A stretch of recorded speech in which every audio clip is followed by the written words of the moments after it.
Hello and welcome to Unsportsmanlike Conduct, the show where two British brothers talk all things NFL. I'm your host, Dom Corbs, and I'm joined by my co-host, Nick Corbs, and we've organised matching outfits to this ep.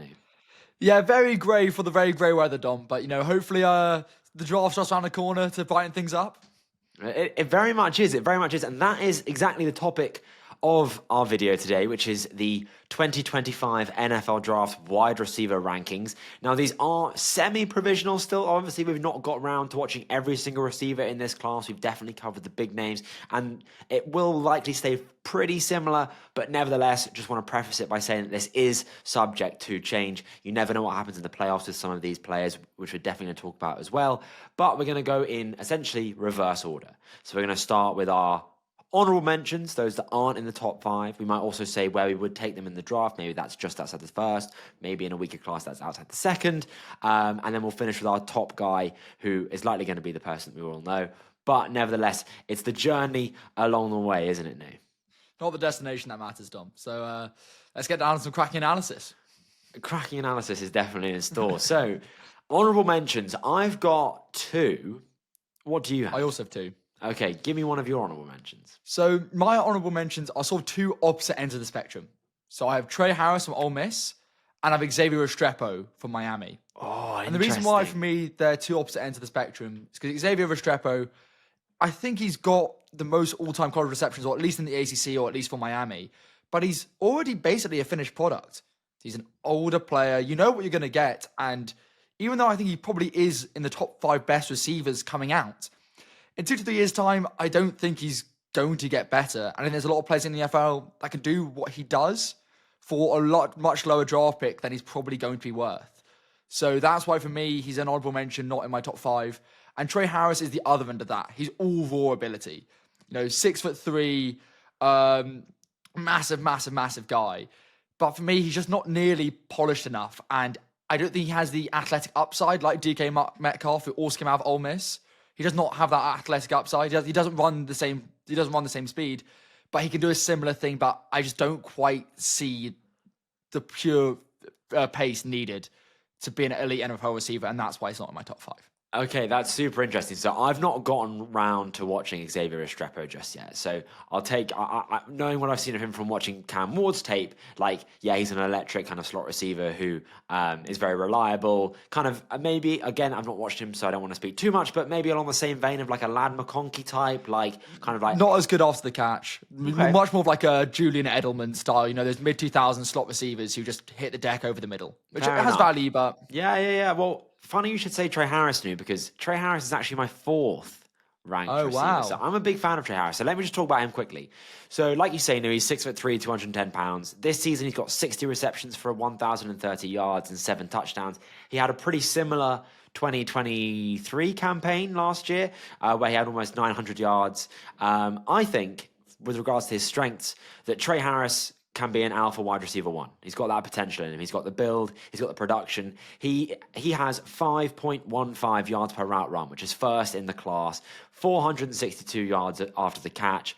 And he's someone that you can line up at the backside of trips. So when you've got 3 receivers to one side, Trey Harris is your sole receiver on the other side. That's where you normally put your dominant receiver. You let them have their one-on-one matchup. You trust them to win that and throw them the ball.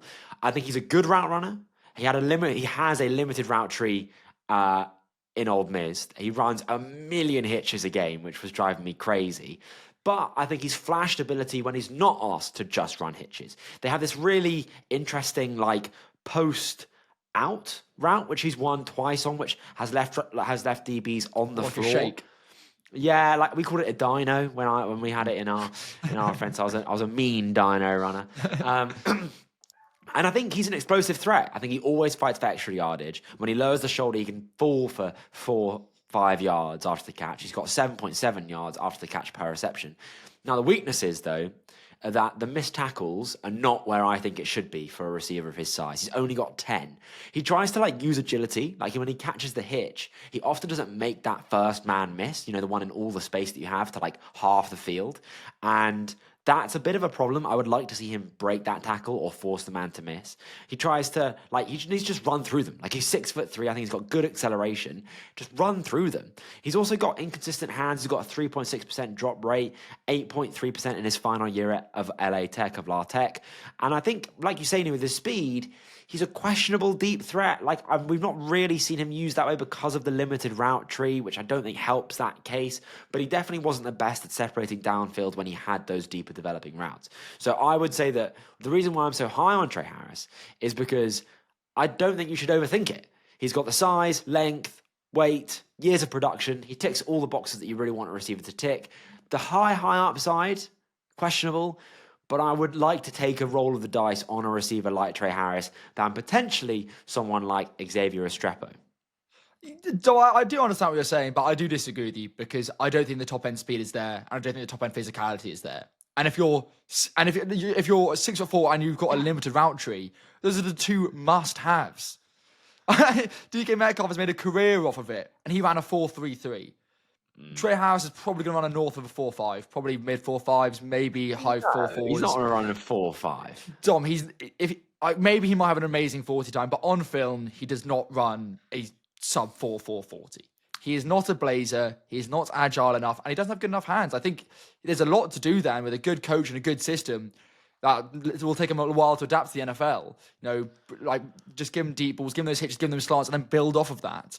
But I just think it has an immediate impact coming into the NFL. He's not going to really have one because he doesn't have a limited route tree and he's not physical all that fast. But that's the thing with the limited route tree, though, is that's often symptomatic of the offense that you're in. We all know that the Ole Miss offense run by Lane Kiffin is a very simplistic one, where it's half field reads, read options, which is why he's running loads of hitches, because on run plays, that's what he does. I think that this guy can be a wide receiver 1 in the NFL. I do. I think there is a lot to be said about the speed. I'll be really interested to see what he runs at the combine. Big combine for him. Big combine. Anything in the high end 4.4s, like 4.48, 4.47, I'm all over that.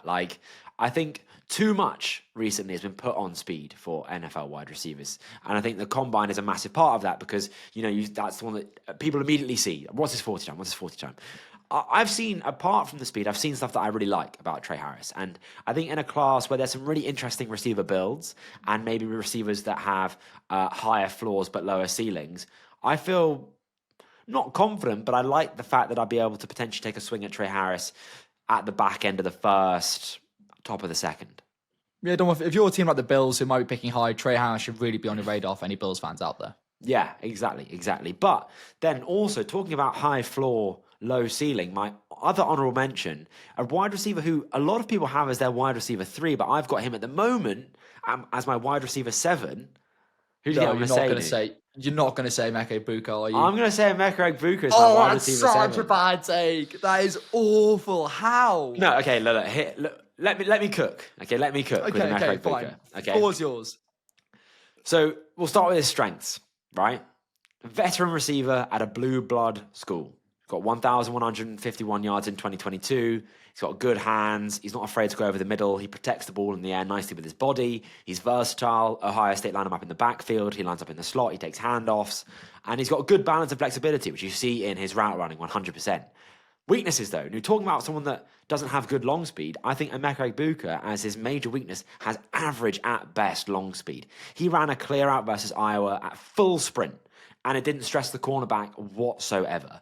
I'm not seeing him create his own separation. He's running loads of outs from the slot against off coverage with inside leverage. So he's running into acres of open space. And I don't think he's a dynamic threat with the ball in his hand. I don't know why Ohio State are giving him jet sweeps and handoffs when he's only forced 6 missed tackles all year, which is 175th among wide receivers in college football. I just think that if you didn't go to Ohio State, I don't think we'd be talking about Emeka Egbuka. And I really, really wanted to like him. Last year, when he obviously didn't declare, but before he did, before I'd watched his tape, I wanted to reunite him with CJ Stroud at the Texans with our kind of late first round pick. But watching his tape properly now, I would not take this guy before the second round. I would take him kind of maybe, depending on what you need for your team, I'd take him, at the turn in the second. But I don't think this is a first-round receiver. I honestly think that there is a massive name bias because he's been on the draft radar since he had 1,151 yards in 2022.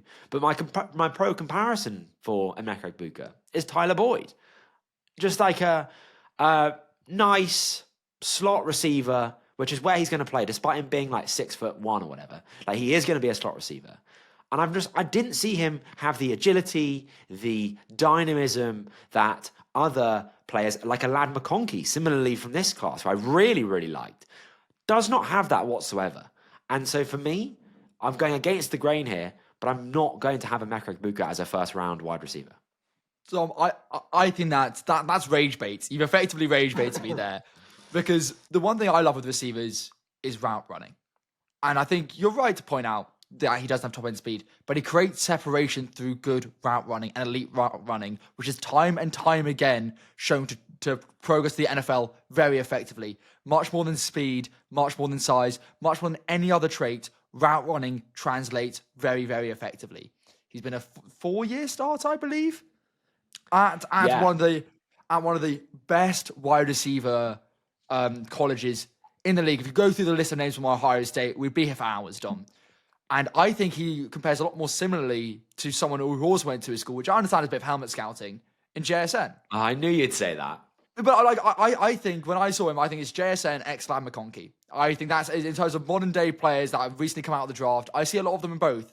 I see elite route runners who are constantly blamed for having a good quarterback and being part of a good team. Therefore, they're not actually that good, which I think is not good evaluation. I don't think you're actually looking at him just one-on-one versus corner. He consistently gets separation. He will do that at the NFL level, and that's the most important thing a receiver can do. Yeah, he will. He does get separation at Ohio State, and I'm not holding that against him. I'm just saying that a lot of the separation that I saw on his tape was him running like out routes from the slot against the safety who's 10 yards off and has inside coverage. Like, I did not see this guy chefing up people like I saw Lad McConkey chefing up people. I did not see this guy chefing up people like Tez Johnson, who I'm going to talk about later, chefing up people in his routes. I think his agility is good, not great. I think he's a good route runner. He understands the nuance. He's a well-seasoned player at this point. Don't get me wrong. That's what I'm saying. He's got a high floor. I just don't really think there's a high ceiling there with Emeka Egbuka. And I have to factor that in my wide receiver rankings, a bit like I did with Lad McConkey. Like, I loved him as a player. Absolutely loved him, and I still do. And I'm so glad that he's playing so well for the Chargers. But his usage, his play style, his height and weight limits him to being a mostly slot player, and that therefore also limits his potential ceiling. He can't really ever be a wide receiver 1. I think he can be a wide receiver 1B if you get like a really good X wide receiver in Los Angeles. Lad McConkey can shine a bit like Jordan Addison is now for the Vikings. But I just don't see the wide receiver 3 take this guy with a top 15, top 20 pick that others are seeing. Yeah, but Don, so I understand what you're saying. I think he can be elite number 2, and he can be elite number 2 straight away. And I think you're right. I think he does need to be paired with a better receiver. He's not going to be an out-and-out X receiver from day one, and I think that's fair to bring up. But I think an issue that I have a bit with your valuation is like using different rubric to mark Trey Harris and then Emeka Egbuka, sorry. Trey Harris barely even runs routes, and you're like, yeah, but I can see all his potential. Emeka Egbuka is doing it, and he's doing it at a high level, and somehow you're ranking him over him. I understand that Trey Harris has the potential to be a number 1, but I think you're projecting what you want to see on another player, and you're seeing it in a different prospect and being like, no, that's not actually what I want. Well, here's my reasoning for that, is that I think the Ole Miss offense is limiting what we can possibly see from Trey Harris. So there's projection there, absolutely. And we've seen Emeka Egbuka in college for 3-4 years.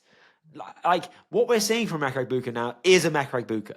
Like, Can he take another step at the next level? Yeah, he can. I'm not saying he can't. I'm just saying I'm less certain of him taking another step than I am of Trey Harris. And of course, right now, in an NFL team, if I was a contender or not, if I was the Panthers, the Giants, I would probably take Emeka Egbuka over Trey Harris. But that's not the point of the draft. You're not taking the player who's better now. Often you're coming at it from the perspective of who is going to be better, right? Like drafting an Anthony Richardson or another really toolsy defensive tackle. Like, there's that element to the NFL draft, which is why, like, yeah, it might be more risky. You might end up with a Quinton Johnston, you might end up with a Jalen Reagor, you might end up, there's plenty of busts for that exact reason because you're projecting. But I don't even think that Emeka Egbuka offers what Lad McConkey offered last year. And I had Lad McConkey as a back end of the first, top of the second wide receiver. So, but no, is Emeka Egbuka in your top 5? And where did he rank him?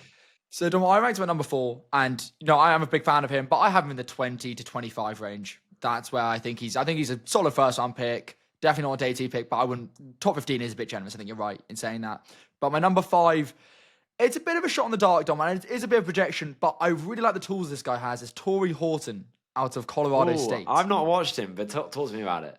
So, unfortunately, he got injured this year, which I think is going to push him down a lot of boards because he's out for the season, and it might even affect him into, the Senior Bowl, into the Combine, all the pre-draft stuff that really can boost these players from smaller schools, these tallsy players up draft boards, and he's going to miss it, or miss some of it, unfortunately.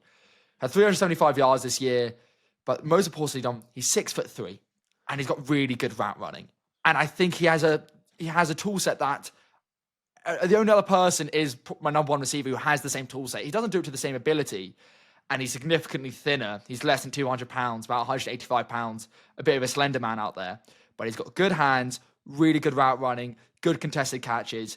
The issue is small school, injury problems, and his weight, to be honest, Dom. I think there are some drawbacks, but I really do see the positives there that a really good coach could develop into a starting number 1 receiver.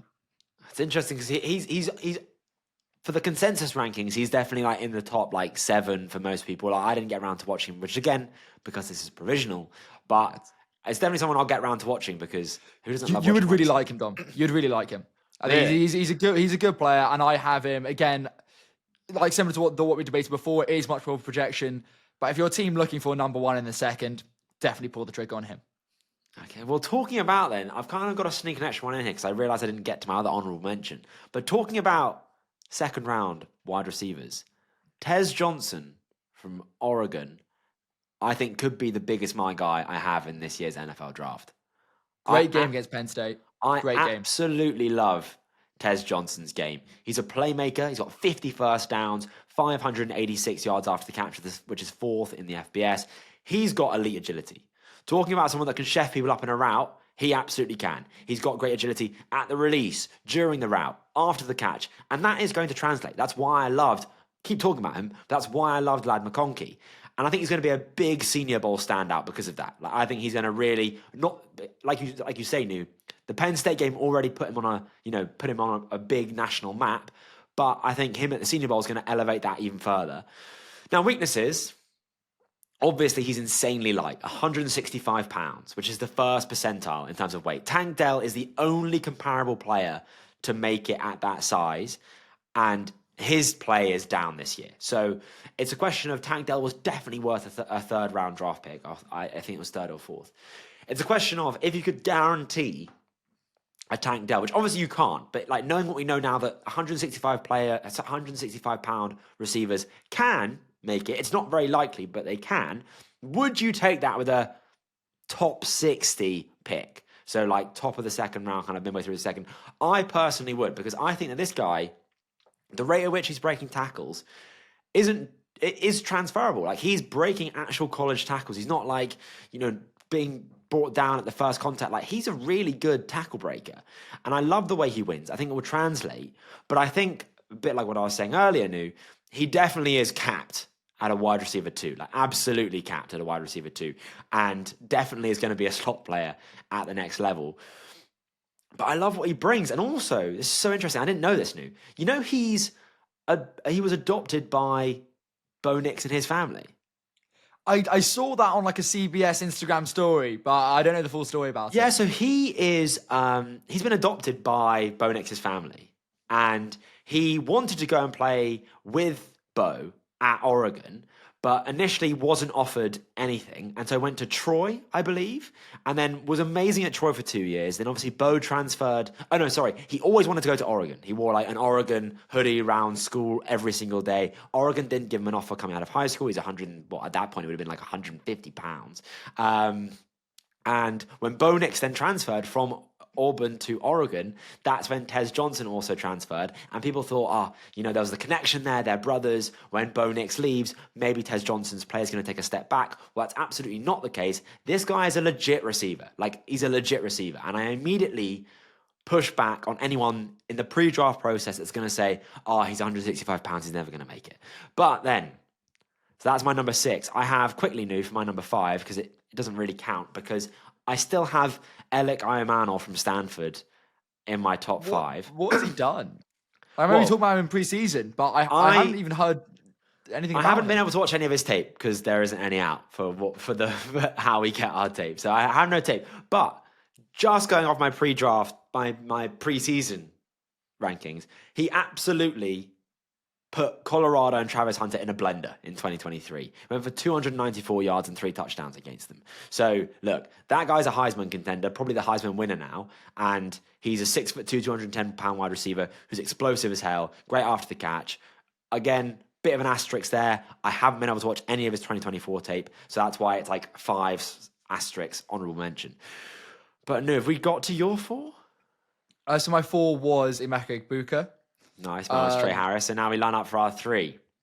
So that's my 3, and to be fair, Dom, I really wanted a controversial take here. I really wanted to love some of the lower ranked receivers who I do really like and I do see a lot of potential with, but I couldn't, in good faith, with my highly respectable opinion in the community, rank anything different but this top 3. So my number 3 is Luther Burden, the wide receiver out of Missouri. Oh my God, I was not expecting that. Really? Why not? I was expecting you to have your 2 and your 3 swapped. Well, what I would say is the difference between my 3 and my 2 is very little. Okay, we'll talk about Luther Burden. We'll talk about Luther Burden first.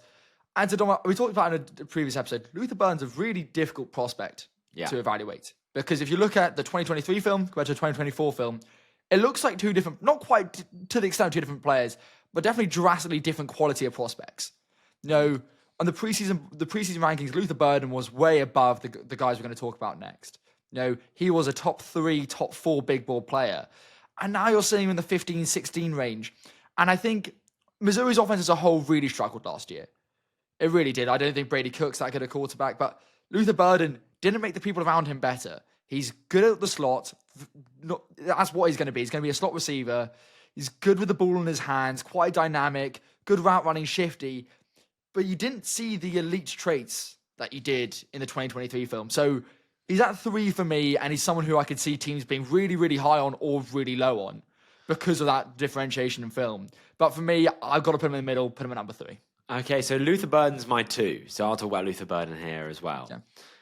I stand by what we said in our pre-draw and our pre-season stuff, which is that he's a playmaker. He's a watered-down Malik Neighbors play style. So he is nowhere near the explosiveness or dynamism that Malik Neighbors was at LSU, but it's that similar usage, right? Like, chuck this guy a slant, let him take it to the house, give him a now route, immediately throwing the ball. He might make it a first down. Now, you rightly point out about his 2024 tape versus 2023 tape.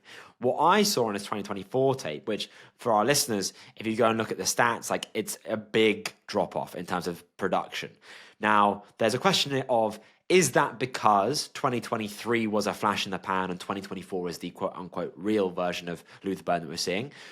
What I saw on his tape was that he was used a lot as a decoy, as eye candy. He ran so many clear outs in 2024, which is basically like you run a fade, basically. You run down the field.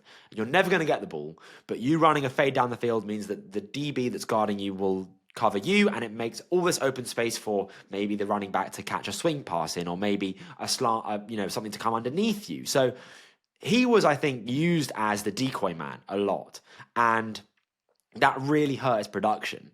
However, I also think that when he was the person that it was designed for, so when other people were running clear outs for him, he produced still. He still showed flashes of being that dynamic yards after the catch playmaker, which we both saw a few months ago in August. So what I would say is that I think a lot of his down production can be put down to the fact that it was the design of the Missouri offense. I think he can definitely play more snaps out wide than he was allowed to in Missouri, essentially. I think at least a Darnell Mooney 55-45 split or a Zay Flowers 60-40 split in terms of out wide in the slot, because at the moment he's at like 84.7. Like It's pretty hard to find any film of him playing out wide. yeah, It's all in the slot. It is tough. It is tough. And I don't know if he's eligible for the Senior Bowl. I don't think he's a senior. They have weird rules. Like sometimes They've got juniors weird play, rules. sometimes you have like 40-year-olds. Like Yeah, I would love to see Luther Burden go and compete against, like, one-on-one against some of the best corners in college football at a competition like the Senior Bowl, because that would really put a lot of questions about his weaknesses to bed, basically. But the bottom line for me is that, like, I trust the 2023 tape as much as I trust the 2024 tape. So that does make him a bit more of a projection than I would like, but I think I'd bank on the high-end playmaking ability. And I think a good comparison for him, despite being like a really good, like, I think this is quite high praise. This is what I could see him being, is like an Ayomanor St. Brown. I think he's got a similar height and weight. I think he should run a similar style of like route and usage. And I think he'll run faster than a 4.61. Like, I'm not saying he's going to immediately come out and beat Ayomanor now, but I think in terms of someone that, didn't have that much production his final year of college and can come into the NFL and give you like immediate production and then potentially develop into like a really reliable, mostly slot weapon, I think the comparison could be there. Yeah, I don't hate that comparison. I don't think he's as good in the ball with his hands. I think it's one of his better traits, but obviously Ayomanor, I think, is one of the best in the NFL. He's on with the ball in his hands. But yeah, I think you're right. I think he definitely can transition to be an outside receiver. Against SEC play, I think is another thing that you do have to factor in during these evaluations. Is that these corners, a lot of them will be going to the NFL and they will be starting. And it does make that transition slightly easier. I do like him. I'm not as hot on his most recent film, and I think recency bias is important. So where would you take Luther Burden then? I would take him in the top 15. I don't think he's I'd say take him to the top 15, maybe towards the end of the top 10, but I wouldn't call him a top 10 player. I think he's a top 15 player, but yeah. Yeah, I've got him now as my 10th ranked player. A few weeks ago, I had him as my 9th. I think I bumped up Abdul Carter off his performance against Oregon a bit up there. Good game, that. Yeah, great game. And bumped him down. I think top 10 is he's technically is top 10, but like single digits is a little rich for Luther Burden. But then so that means we've only got two receivers left, which is Travis Hunter and Tetairoa McMillan. I'm assuming that Travis Hunter is your wide receiver too. He is my wide receiver number 2, Dom. And part of the reason was going back to what we talked about with Luther Burden is this 2024 season is amazing. But I do think it's important to evaluate him as a wide receiver, because I think a lot of people evaluate him as an overall player, which I have a problem with, and as an overall talent, which we'll talk about more as the draft season goes on, which is maybe I'm lower on him than the general community. Ooh. But I think as a receiver, he is a great wide receiver, Dom, and I think the biggest attraction for him is his weight. He looks like a kid out there. He looks like a corner playing receiver, but he plays really physical. He's really good in contested catches, and he plays heavier than his weight, which I think a lot of people don't. Even my number 1 prospect doesn't do that all the time. He's got good route running. He's electric with the ball in his hands. It always looks like almost like a punt return. He'd be that electric with the ball in his hands, a running back almost. He's truly the most exciting player in this draft, the most exciting prospect we've had in a long time. And as a receiver, he has great hands, some of the best toe drags you'll see in the corner. He's an end zone threat, which I think a lot of these receivers, even when they produce quite well, can't produce big in the end zone, which Travis Hunter still can. And yeah, best hands in the draft class. But I guess the only thing that's dragging me down for him is his size. Even though he plays heavier, still his size. And also the fact that he plays corner. I think it does have to go. He's tired most of the time. He's playing like 300 snaps a game. So he's a great receiver, but I think it's important to differentiate him being a receiver to him being a player as a whole. So, I mean, for Travis Hunter, for me, I think that, so he's my wide receiver 3. When I watched his tape, I kind of almost wanted to not see it. Do you know what I mean? Like, I think there's a lot of, like you saying, like you allude to, is that there's a lot with Travis Hunter, a lot around his evaluation, which I think you got to separate, is the mythical play of him as a whole, right? He plays both ways. He's part of this big Colorado rise. He's loved by Deion Sanders. There's a lot about Travis Hunter which makes him a big prospect and a big name, which isn't always linked to his play on the field. So when I watched the tape, I was like, okay, he's just 165-pound receiver who also plays cornerback, how good could he really be? He's pretty damn good. Like, this might not be, this isn't a new take by any means, but like, it genuinely is pretty damn good. Like, I think that him playing both sides of the ball, so him playing corner, really helps him play receiver because he's a nuanced route runner and he knows how to attack DBs. Like, he runs in their blind spot. He uses head fakes. He uses tempo changes. So will come out of his release slowly, then hit the gas and then slam on the brakes. And he is incredibly agile as well. Like, really sharp cuts in his route, quick out of his stance. He's deadly on slants.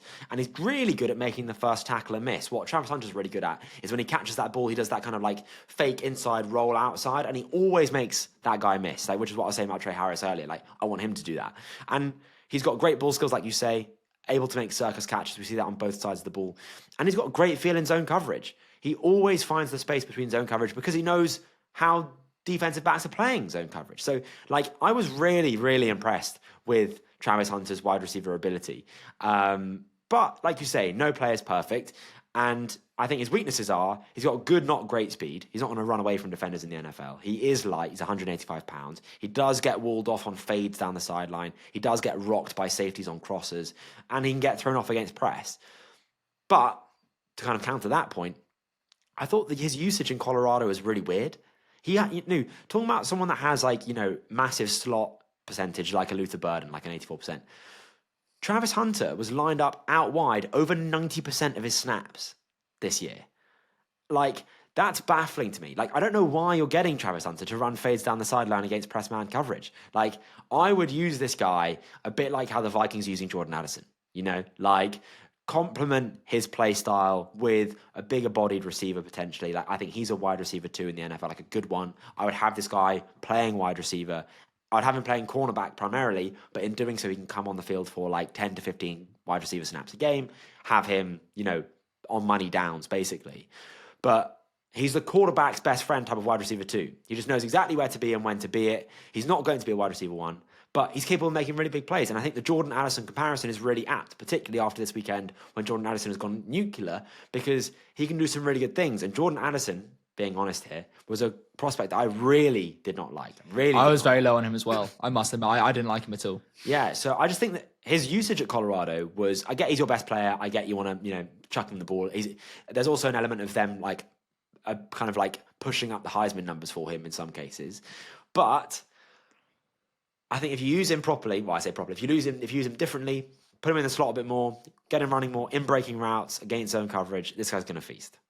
Well, Dom, another thing is, I remember very clearly when you were evaluating Keon Coleman last year, and you're watching the tape, and who's that other receiver that you're like, well, this guy keeps on playing really well? For Florida State. Who would it have been?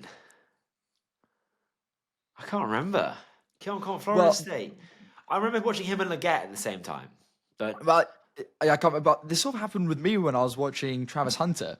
I've been thinking of the name, so it's been a long day. Who's the other receiver at Colorado? Another son of a famous player. I thought it was Hall. That was Cor. I don't know. We'll get Paddy to look it up. But when I was watching Travis Hunter, when I was looking at Travis Hunter, I was also really surprised by the receiver opposite him. And I think that says a lot to you, what you're saying, Dom. I think he'll be best as a wide receiver too, and I think he'll be an elite one at that. But I think he really thrives when the targets are shared and when there's other threats on the team. Yeah, I completely agree. I'm just trying to see where the wide receiver rankings are here because I do want to look it up because it is annoying me. But basically, to your point, Nu, when I was watching Bo Nix's tape, it was Tez Johnson that was jumping off the screen for me. So it is really great when you watch the tape and you can kind of see the different players kind of jumping off the screen, even though that's not the one you're watching. But I think then, Nu, the person that you were referring to, God, he's low down on the board though, Nu. I'm not going to lie. I know, well, that's got it. But he makes plays, Dom. Is it Bruce or Holt? I think it's in the names. We've got to get Paddy to check this in a second because I can't. Yeah, we'll get Paddy to check this. So this is bad concept from us. Is it Jimmy Horn? Jimmy Horn, that's it. Thank you. Jimmy Horn. No, he's 272nd on the PFF big board.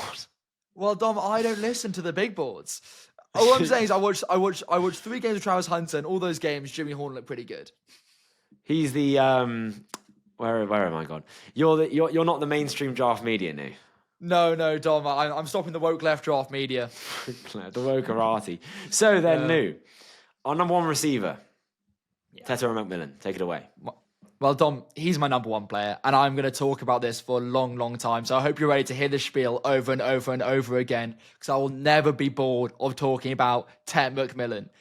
He is the best prospect in this class, and I don't think it's close. His combination of size, speed, hands, and route running is something that you very, very rarely see. In the NFL, I've only ever seen it with Megatron and maybe Mike Evans, and I think that's the regard you have to hold him in. I can't get over that. So high on this guy. He plays exceptionally on a very bad Arizona team. That Arizona team is not good, and even when you watch the tape, he still manages to excite. He still managed to make plays, and more than everyone else, he makes the players around him better. If you put him on your team, he can make an immediate impact, make your team better from day one, and that's why I'll be hammering the table for any team in the top three to take him. If you're not a quarterback needy team, take Tetairoa McMillan, because I believe that is the effect he can have on your team. He can transform your offense and transform the future of your franchise. Yeah, I agree. I think any other player apart from Tetairoa McMillan as your wide receiver one is wrong. There's debate for, I think, everything in between, but in this class, it is Tetairoa McMillan, wide receiver one, no questions asked. Like you say, New, traditional ex wide receiver, 6'4", 215 pounds, proper guy that you can line up out wide who will win against press coverage on the outside. Great mobility for his size. Doesn't play like a 6'4" wide receiver all the time. He's got a lot in both good ways and bad. He has a lot of yards after the catch and is very dynamic with the ball in his hands, which is not what you expect from a receiver of his size. But also, sometimes I think his contested catch percentage is not where it needs to be. It's like, I know, almost it's at 50%, which you want it to be higher. There's also the question of why does he have so many contested catch targets? Does that mean he's not separating, or is now Fafita's quarterback simply late? I think there's a debate to be had there. I'm leaning more towards Fafita being late, but nevertheless, it's interesting. And yeah, I think you're right. He also has the Luther Burden questions over his 2024 tape versus 2023 tape, right? Like, the Arizona offense has really struggled this year, and that has undeniably impacted his production. But nevertheless, I think what you see, his highs are incredibly high. And I think at worst, you're drafting a Michael Pittman kind of player, like someone that's like going to be like a wide receiver 1.5, like, you know, might not be the as a floor. As a floor, Pittman's not a bad shout, but he's got a bit more size on him, a bit more timber than Pittman. So I agree, but just in terms of that like big-bodied receiver kind of floor ceiling, I think Michael Pittman in terms of production as like a player, not necessarily play style, but just as what you're expecting. And I think Nico Collins is his top end, like a really great X wide receiver, yards after the catch, get this guy running in breakers against, you know, zone, man, anything, and he's gonna, like, the CeeDee Lamb usage is gonna like take off. He's got better physical traits than Nico Collins. I love Nico Collins as a player. I think he's a very good NFL wide receiver. There's a reason why Nico Collins was a 4th round pick and he's my number one overall prospect. There's a pure difference in athleticism that Nico Collins cannot replicate, that you cannot teach, and that Tetairoa McMillan has. And that's why I'm so high on him, Dom. You know, as a fan of a bad team in a weak quarterback class, I would rather take Tetairoa McMillan over a lot of these players, because I believe he can make your offense better than having a good quarterback can. That's insulting, I think, to Nico Collins. Like, Nico Collins is a top 10 wide receiver in the NFL. I agree, but doesn't saying matter if that's he's his drafted with a ceiling, I fourth think or is is undrafted. disrespectful to my glorious King Tetairoa McMillan. What time do you think Nico Collins ran his 40-yard dash in? So he's a contested catch guy of Michigan, right? 4th round pick. Yeah, but he's not a contested catch guy really in the NFL. Like, that's what I'm saying. I reckon he ran a 4.44, Dom. Oh, you know what? That's a really great guess from you. 4.45.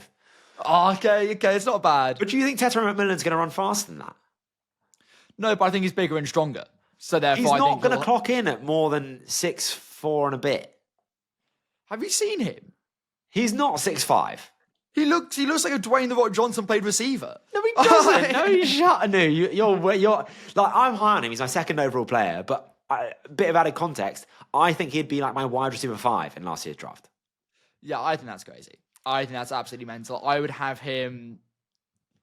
It's hard because I think him, Neighbors, and Harrison all have different things that you really like about them as a prospect. And Harrison would still be my number 1, but he'd be my number 2. I'd rank him above Neighbors.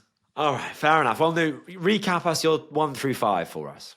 So my 5 was Tory Horton out of Colorado State, developmental player, but with wide receiver 1 upside. Number 4, I have Emeka Egbuka, who Dom is disrespecting horrifically. Great route runner, more of a wide receiver 2, maybe a wide receiver 1.5. At 3, I got Luther Burden, wide receiver 1 ability, but there's some things on film that are really quite concerning. Number 2 is the superstar Travis Hunter. And number 1, my glorious king, Tetairoa McMillan. Pookie. So my 5 is it's basically Tez Johnson at the moment, but I appreciate that's probably going to change when I watch more. But at the moment, it's Tez Johnson at 5, Trey Harris from Ole Miss at 4, Travis Hunter, the hybrid, at 3, Luther Burden from Missouri at 2, and Tetairoa McMillan, the wide receiver from Arizona, firmly in both of our number 1 spots. But that wraps up our 2025 wide receiver rankings, provisionally, of the NFL draft, ahead of the NFL draft. If you've enjoyed this, then please subscribe, leave a comment. The channel at the moment, is really skyrocketing. We're taking this to the moon. In the precursor to the TikTok ban, which is going to completely derail my potential career, I seriously need this YouTube to take off. So hit the subscribe button, hit the like button, leave a comment, engage. Just, it's great. We churn out great content here on Sportsmanlike Conduct, don't we, Nu? We do, and it's every week, Dom. Never missed a week. Every week, but no, I'm not going to lie, Nu. When my TikTok gets banned, it might have to be twice a week. But anyway, we'll come to that bridge. We'll come to that bridge later. But I've been your host, Dom Corbs. That's been my co-host, Nick Corbs. We've been on Sportsmanlike Conduct. We'll see you on the next episode. See ya.